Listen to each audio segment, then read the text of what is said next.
Oke adik-adik, ketemu lagi dengan kakak di Kimia Unsur. Sekarang kita akan coba membahas mengenai golongan berikutnya ya. Ini golongan alkali tanah atau disebut dengan golongan alkaline earth metal ya. Atau di sistem periodik itu golongan 2A adik-adik ya.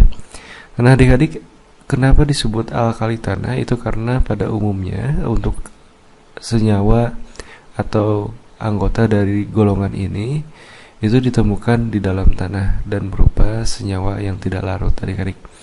Untuk posisinya sendiri adik-adik kita bisa lihat di sistem periodik unsur itu ada di sebelah kiri, kedua dari sebelah kiri, tepat setelah golongan 1A atau golongan alkali adik-adik ya.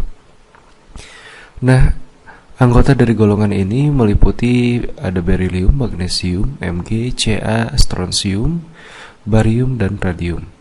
Nah, untuk mengingat mengingat adik-adik golongan ini, nah di sini sudah disiapkan jembatan keledai ya.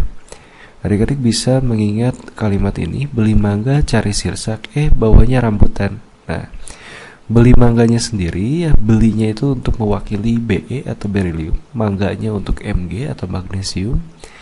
Kemudian carinya sendiri untuk kalsium dari Ca ya, kemudian strontium Sr, barium bawanya itu barium Ba-nya, dan rambutan untuk radium. Nah, adik-adik bisa menggunakan jembatan keledai ini untuk lebih mempermudah adik-adik mengingatnya. Nah, untuk sifat-sifatnya sendiri adik-adik, golongan ini memiliki elektron valensinya 2, jadi memiliki jumlah elektron di kulit paling luar itu 2, dan memiliki energi ionisasi yang lebih besar daripada golongan alkali, reaktif dan mudah mengalami oksidasi ya. Merupakan reduktor yang kuat dan tidak ditemukan bebas di alam. Kenapa tidak ditemukan? Ini sebagai akibat dari kereaktifannya adik-adik ya. Kemudian sifatnya keras ya, dan senyawa alkali tanah ini cenderung berikatan ion kecuali berilium. Dalam satu golongan dari atas ke bawah, jari-jari reduktor kebasaan dan kereaktifannya semakin besar. Kemudian untuk keelektronegatifan, energi ionisasi dan titik leleh ini semakin kecil adik-adik. Kemudian untuk sifat yang lain, jika dibandingkan dengan golongan alkali atau 1A, maka sifat-sifat reduktornya, kebasaan, keelektronegatifan, ionisasi, titik leleh lebih besar, tapi memang kurang reaktif dibandingkan golongan 1A. Nah, golongan alkali ini bereaksi sama dengan air ya. Nah, sama juga disebut dengan logam aktif ya, cenderung reaksinya cepat, tapi cenderung jika dibandingkan dengan golongan alkali itu lebih lambat gitu. Tapi sama-sama cenderung lebih cepat begitu ya dibandingkan yang lain. Nah, logam-logam ini diperoleh dari elektrolisis leburannya dari garam halidanya adik-adik. Nah, jika dilakukan uji nyala, jadi untuk menguji golongan ini ya, anggota dari golongan ini kita bisa melakukan uji nyala.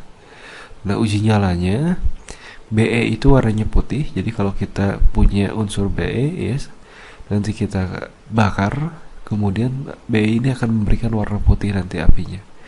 Kemudian Sr merah, Mg putih, Ba hijau, dan Ca jingga merah. Nah, kelarutannya sendiri dalam bentuk hidroksidanya OH ya. Misalkan MgOH 2 kali ya. Semakin ke bawah itu semakin larut. Jadi kelarutannya dalam bentuk sulfat ini kemudian semakin ke bawah makin sukar. Jadi jika dalam senyawa hidroksida ke bawah makin mudah, kalau dalam bentuk sulfat ini makin ke bawah makin sukar. Kemudian dalam bentuk senyawa karbonat tidak larut, dan dalam bentuk senyawa sulfat semakin ke bawah makin sukar ya. Begitu juga untuk senyawa nitrat dan halida, dalam bentuk senyawa nitrat dan halidanya itu larut. Nah, untuk aplikasinya adik-adik, ini MgO atau magnesium oksida ini bisa digunakan sebagai obat mah ya, atau pelapis tanur. Kemudian untuk MgSO4 7H2O atau magnesium sulfat berhidrat ya, atau berkristal, ini dikenal dengan garam Inggris atau digunakan untuk obat kuras.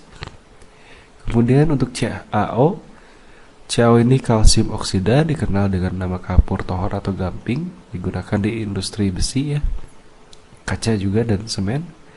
dan CaC2 ya, atau kalsium karbida. Dikenal dengan nama karbid ya, digunakan untuk membuat gas asetilen. Nah, baik adik-adik, kakak cukupkan dulu sampai di sini.